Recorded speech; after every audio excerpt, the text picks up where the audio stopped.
I've actually been doing some research about here, and he's a guy that has made himself from nothing into something, and that's always very something you want to look for in people. He's a good leader, coach, influencer. I'm Jason Bartusek, and we're going to talk a little bit about Tony Robbins. I'm going to give you a little bit of background about him, and we're going to talk about how his communication skills are what makes him the motivating speaker that he is today. We're going to talk about his verbal and nonverbal delivery skills. We're also going to talk about what makes a great speech, the three pillars of public speaking, and how he uses those three pillars. And we're also going to talk about when he's using his, getting into his persuasive speaking that he does, when he's trying to encourage people to do things, how he uses the Monroe's motivated sequence. First, we're going to start with a little bit of background about him. Tony Robbins was actually born Anthony Mahaverick in northern Hollywood, California in 1960.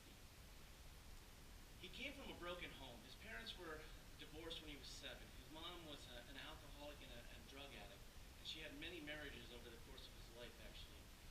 One of the marriages that she had, the guy, his name was Jim Robbins, he actually adopted Anthony, so that's how he has the name Tony Robbins now.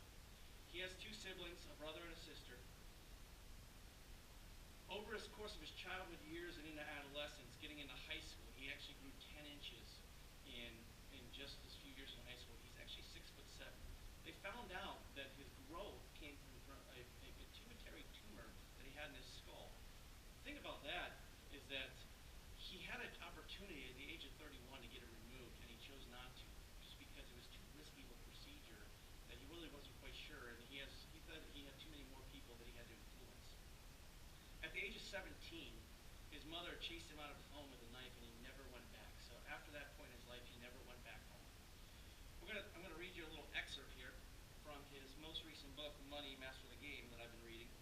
But there's a little excerpt here that tells you a little bit about what made him the person that he is today.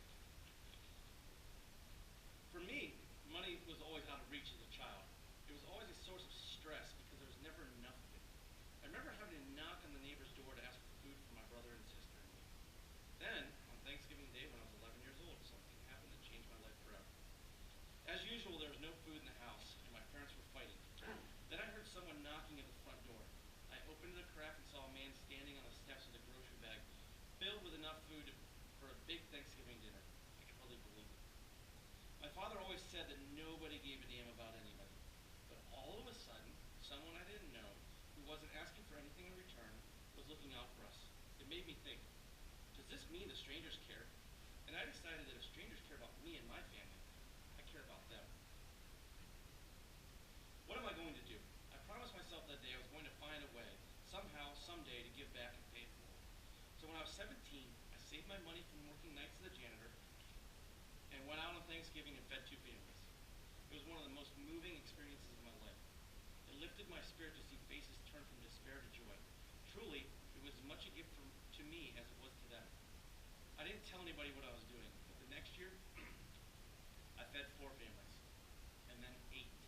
I wasn't doing it for brownie points, but after 8, I thought, man, I could use some help. So I enlisted some friends, and they got into it too. It grew and grew. Now my foundation feeds 2 million people every year in 36 countries through our international basket brigades. Would I have known the joy of giving if it wasn't for that terrible Thanksgiving when I was 11? Who knows? Some would call it luck, or fate, plain old good fortune. I see the hand of God in it. I call it grace. That really touches home a little bit, that excerpt, because it shows what he went through as a child and how he's able to grow from that, and now he wants to give back to everybody else through his different things in his career. Basically, Tony Robbins is a high school graduate. He has no formal education past that. As he said, he was a janitor at the age of 17. For the past 3 decades, a little over 3 decades now, he's been coaching and being an author and a speaker and doing his peak performance training with people. He's written 5 books. 3 of them have been bestsellers. He spoke in front of 4 million people from 100 different countries. His TED Talk speech alone has been viewed by over 2 million people. It's top 10 TED Talk ever produced. Another thing about Tony is that he's branded himself. He's done that through late night infomercials that he's had. Basically in the 80s, he had all these late night infomercials that were on 24 hours a day all across the world, where he was talking about his peak performance coaching. And that's really where he grew into becoming the guy he is today, and actually grew him a lot of wealth too. Now he conducts about 6 different seminars a year where he brings in about 4,000 people to a location, and he does 50 hours of actually presenting on stage, and then he also does coaching one-on-one. He even does these things called firewalks where he gets people to overcome their problems and the scaredness of walking on fire. There must be some kind of trick to it or something, but people walk on fire. He even got Oprah to do it. But he is actually the first person in the personal improvement industry that has had $1 billion in sales. $1 billion. That's a lot of money.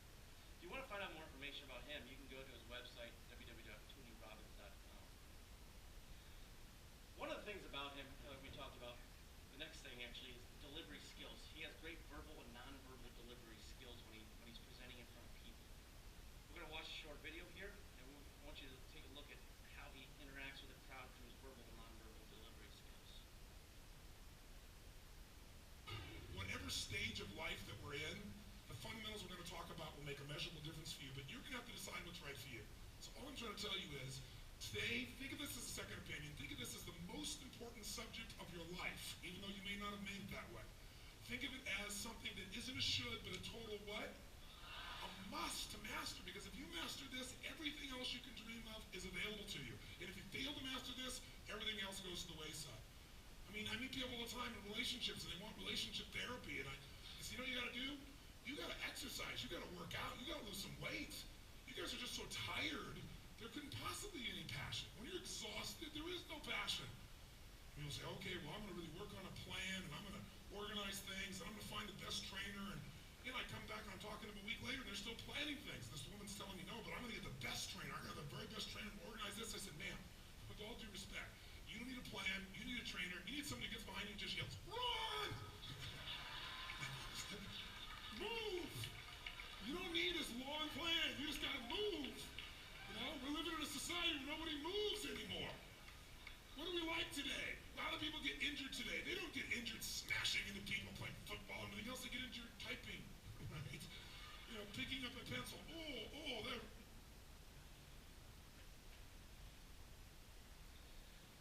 So you saw there, verbal aspects of delivery. Usually that's told by rate, volume, vocal variety, pauses, fluency. You can see that his rate. He talks a little faster, but he has a lot of stuff that he has to get out. But he doesn't talk enough that it makes the crowd annoyed or they lose attention in what he's talking about. Volume, he's a loud man. He actually uses that earpiece speaker thing that everybody can hear, projects, because he's talking to at least 4,000 people usually at a time. Vocal variety, you saw that, his ups and downs in his speech. His enunciation is better than mine, like his core. Pauses, he uses a lot of pauses for dramatic effect. And fluency, his conversation. He's actually like, when he's up there talking, he's actually like he's just standing there talking to you and me. It's not like he has a rehearsed speech. Nonverbal, gestures, he uses a lot of gestures. He has eye contact all over the stage. He's walking around back and forth. He's owning the stage. Enthusiasm, he's very enthusiastic. That's how he keeps the crowd involved with what he's saying. His appearance, it's modest. He doesn't allow his appearance to distract his message. He's already a tall enough man that people are going to pay attention to what he's talking about. He does a really good job of reducing his fears for speaking. A lot of us have public speaking fears, some more than others, but he doesn't have any, as you can tell. He has no problem. He's been doing it for 30 years. But he's well versed in his topics. He actually is so engaged in it that he's actually not having a speech. He's just talking to his people. He knows what he's talking about. He actually comes from his heart, so it's a lot easier for him. And he doesn't allow himself to get very flustered with what he's saying if he ever has a situation. Next topic we're going to talk about is the 3 pillars of public speaking and how every great speaker adapts to these 3 pillars, or they have them all in their speeches. Basically, we start with ethos. It's where the credibility of the speaker, where the speaker gets that credibility where you believe what he's saying. Logos, it's the logic, the reasoning that people have. So it's facts, knowledge, things of that nature. Pathos, that's the emotions, the passion, you feel what the speaker's doing. A lot of times he does it through a story. So we're going to look at a video here. It's one of his sales infomercial type things, talking talking about seven forces of mastery sales clip. I want you to take a look here and see if you see the ethos, the logos, and the pathos in his speech. There's a reason. If you're a business owner, that's why I'm reaching out to you. I have a passion for what you do. I feel like that we're brothers or sisters